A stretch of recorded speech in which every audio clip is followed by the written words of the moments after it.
Look, a lot of people have asked me about individual wellness and how do I promote that and how do I make a difference in relation to all of that. Well, the bottom line is that often we talk about big numbers, 2 million people that are dying of lack of clean drinking water and clean sanitary conditions every single year.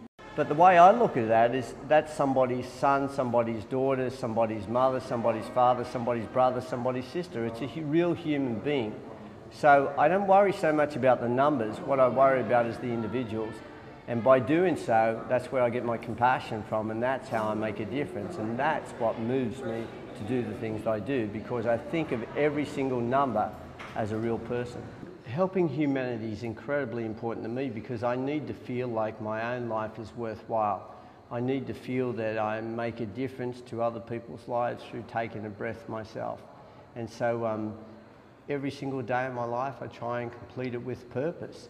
I try and do something worthwhile with my own life, and I try and look at ways that I can help others alleviate their pain and their suffering in some cases, and in some cases even protect their life. It's something that's been drilled into me from a very early age by my parents, who were very big supporters of their community, and it's stuck with me ever since. I care, and that's all there is to it, and I want to make my life count. Look, a great way of making that planet healthier is quite simply by being able to provide clean water to the world, filtering the muck and the rubbish that we often throw into our waterways, and trying to find ways that we can clean them up and keep them clean and pristine the way that it was meant to be. That's most important as far as I'm concerned. We take these things for granted in the Western world, and yet people are dying through simple things like diarrhea and gastroenteritis, and it shouldn't be the case. So it's something that can be alleviated, something that can be fixed, but it takes education as well.